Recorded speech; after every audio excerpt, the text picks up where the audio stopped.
Hi, folks. We're going to finish talking about Brave New World, and this video is going to focus on chapters 17 and 18, the final two chapters of the book. We left chapter 16 with Helmholtz and Bernard being sent into exile, and that just left Mustafa Mond, the world controller in England, talking with John. And so we're going to see in this section how these two very different men kind of work to speak each other's languages, if you will, to better understand one another and help each other understand one another as well. So John is still kind of reeling from the revelation that Mustafa Mond chose to not pursue the thing that he was passionate about, not pursue science anymore, but instead chose to pursue happiness, and not necessarily his own happiness, but happiness just in general for the population. And so he says, art, science, you seem to have paid a fairly high price for your happiness. Anything else? Like, what else did you give up in order to maintain this order? And Mustafa Mond says, well, religion. There used to be something called God before the 9 Years' War. But you know all about God, I suppose. And we see that when we think back to the ceremony, the ritual at the reservation that Bernard and Lenina see. We do get a sense that that old way of living in the reservation does still have a connection to religion. And when he's asked about God, John doesn't really know how to answer that. He says he would have liked to say something about solitude, about night, about the mesa lying pale under the moon, about the precipice, the plunge into shadowy darkness, about death. He would have liked to speak, but there were no words, not even Shakespeare. So usually whenever John is struggling to express an idea, he turns to Shakespeare to help express how he's feeling. And when asked about God, he does not have, he can't really tap into Shakespeare for that. And we find out that not only does Mustafa Mond have books like Shakespeare, but in a safe, buried within, or kind of set into the wall between these bookshelves, there's a safe. And in that safe, Mustafa Mond has some of the subjects, or some books on a subject that has always been of great interest for him.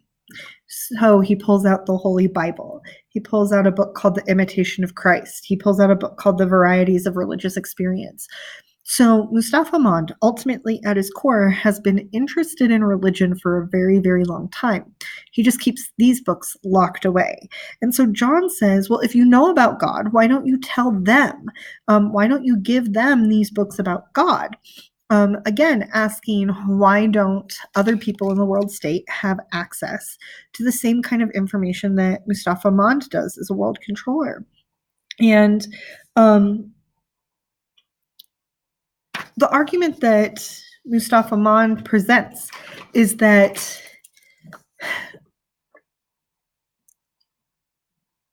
it's the same reason they don't give he doesn't give them access to things like Othello. These are old books. They're about God hundreds of years ago, not about God now. And John makes an argument that God doesn't change, but Mustafa Mond says, but men do change over time. And so throughout history, people interpret God or religion in different ways. And so he says that as people interpret God, that's where conflict has arisen throughout history, because there is so much open to interpretation within religion. So he says this whole thing of like, what do we need to have religion for, when we can keep people happy, just by keeping them occupied? Like, why do we need to console people when they can just take, like, console people's unhappiness when they can just take soma and feel fine? Why believe in something so beyond themselves and immovable when there's this social structure in place? And so, um, John really starts to struggle with this idea that, um, Mustafa Mond has a very clear understanding of what had existed in history, but refuses to grant other people access to that same kind of cultural touchstone. But Mustafa Mond's biggest argument is, well, the people of today don't really want that information. They don't want to know what solitude is like. They don't want, to know pain or discomfort. And John's like, but the pain, the discomfort, the working for things, um, is where life happens. And so John starts getting into this kind of philosophical spiral of, well, what purpose does life have, um, without those complications, without the things that make us uncomfortable? Because it's those low moments, according to John, that make the really good moments really good. And you need to have both ends of the spectrum in order to truly experience, um, life. So, he keeps thinking back to his life back on the reservation, thinking about, what he had seen happening to his sister, or his mother, excuse me, thinking about, like, all of the passion that existed in the community in which he grew up. And so Mustafa Mond says, no, and he thinks about, this idea of being noble and fine and heroic.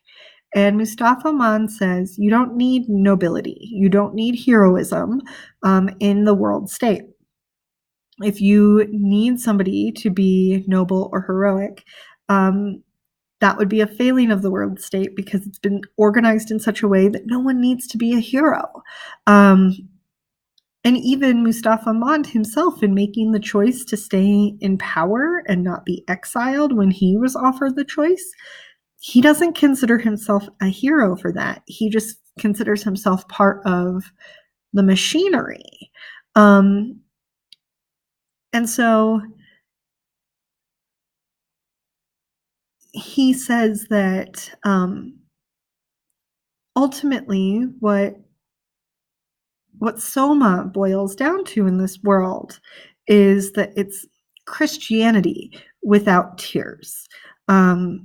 It consoles you, it makes you feel good, but it doesn't cause you any discomfort or pain in practicing it. And so John says, but we need tears. You need to have those moments of sadness. And so John even says, what we need in this world for a change is something with tears. Nothing costs enough anymore. And so if we think of the word costs here, we have to look at it in context. Is he saying that nothing is, like, of monetary value anymore? Or is he really trying to get at the sense that nothing matters as much anymore? Nothing is really of value anymore without that full range of human emotions and human experience. So Mustafa Mond says, well, When we want passion, we have the violent passion surrogate that people take regularly once a month. It floods the whole system with adrenaline. It's the complete physiological equivalent of fear and rage, all the tonic effects of murdering Desdemona and being murdered by Othello without any inconveniences. So he's like, oh, yeah, when people need to feel something, we just give them something that makes them feel something. Without any complications. And John says, but I like the inconveniences. And Mustafa Aman says, well, we like comfort. And so John is really struggling with this. He's like, but I don't want comfort. I want God. I want poetry. I want real danger. I want freedom. I want goodness. I want sin. He shows these kind of like contradictory ideas. And what Mustafa Aman gathers from that is like, okay, so you're asking to be unhappy? And he says, yes, I'm claiming the right to be unhappy. And Mustafa Aman says, well, with unhappiness and claiming that right, then you claim the right to grow old and have cancer and not have access to the resources that you need and get sick and be tortured by pains and things like that. And John says, yeah, that's what I want because that's life. And Mustafa Aman, he's not really going to make sense with John. Which brings us to chapter 18. It's the next morning, and Helmholtz Watson and Bernard come to say goodbye to John and to check in on him. They are about to be shipped off to their exile the next day, and so they wanted to see what was going on with John. And we find out, if I could get this to catch up, that John has actually gone to Mustafa Aman and asked if he too could be sent into exile with Bernard and Helmholtz. He does not want to be part of this world state anymore, to the point where he's feeling sick, like he's trying to purify himself by drinking mustard and warm water, things that would make him throw up because he's so disgusted by the world that he's been consuming. And so when he said, I went back to Mustafa Aman, I went back to the controller and I asked to go to the islands with you, we find out that Mustafa Aman told him no, because Mustafa Aman wants the experiment to go on. And John is the subject of this experiment, right? And he's feeling so uncomfortable. He's feeling really used by this. And he says, I don't want to be a part of this experiment. I'm not going to do it. And I'm going to go away. And he says, as long as I don't have to be here and as long as I can be alone, I'm going to go away. So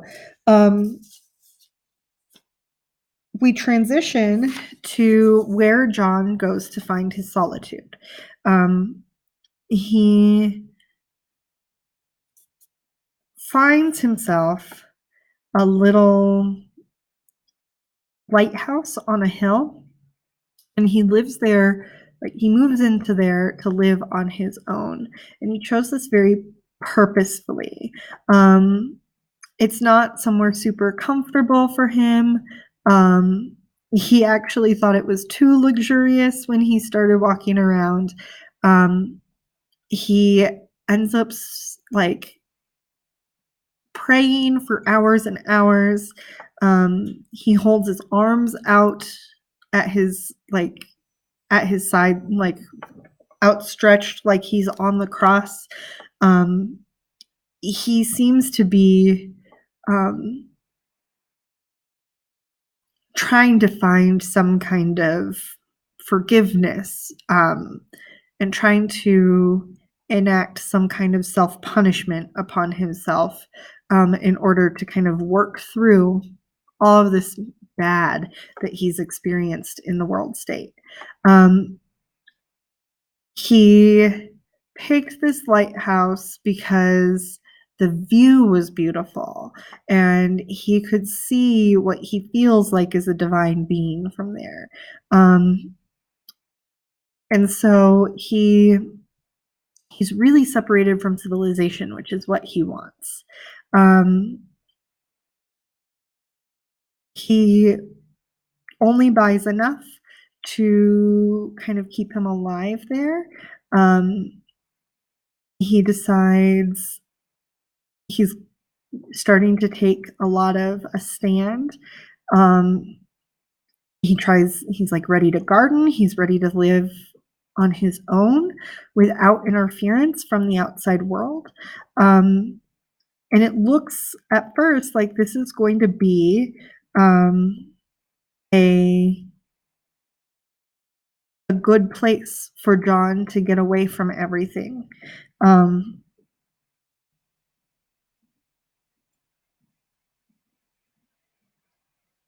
And he even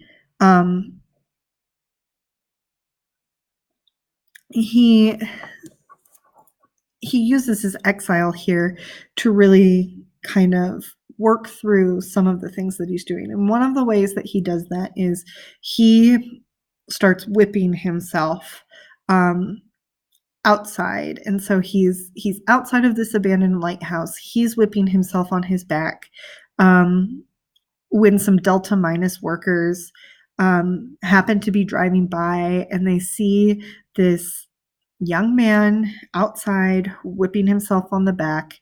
And he just keeps beating himself over and over again. And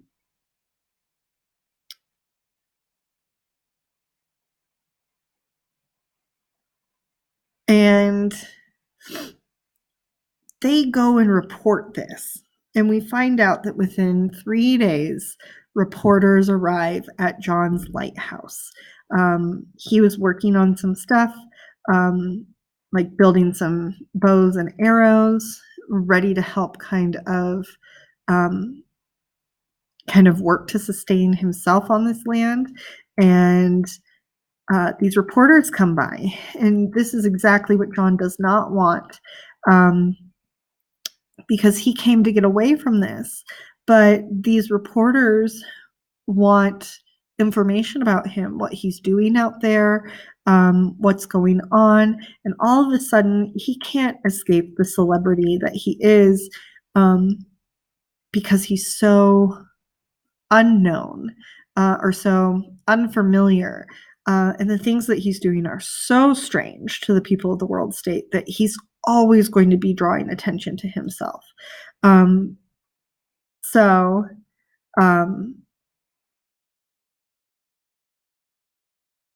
all of his actions, all of his responses of trying to get these reporters away from him only serves to even further sensationalize what's going on.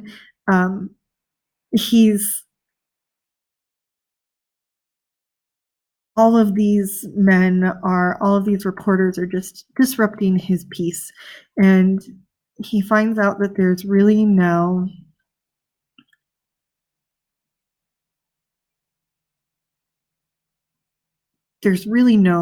saving himself from it. And one morning, as he's kind of just laying there in the heat of the summer, he imagines Lenina, and he thinks of Lenina and immediately tries to stop himself. And tries to stop himself by thinking of his mother, of running outside. Like, he's told himself he's leaving Lenina behind, but she keeps coming into his mind. And he really is trying to, like, he's still being observed by these reporters, and they see everything that's going on. And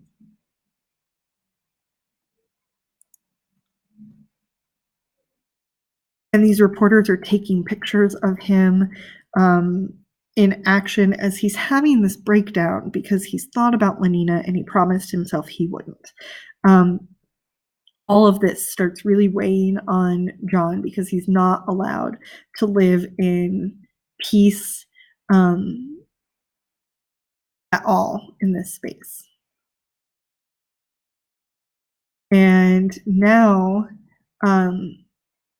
not only are there reporters, but now there are other people descending upon his lighthouse just to watch him live his life and whip himself and behave in a way that's wild and completely unknown to these people.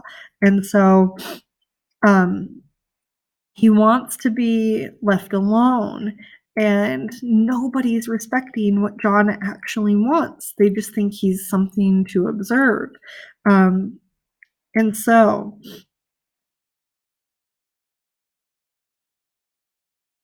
one of those people who appears is a young woman, and that young woman's Lenina, and she is watching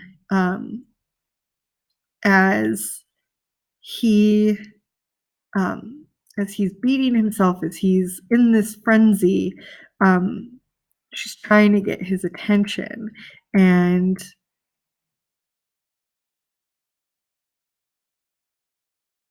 he just can't deal with Lenina being there either.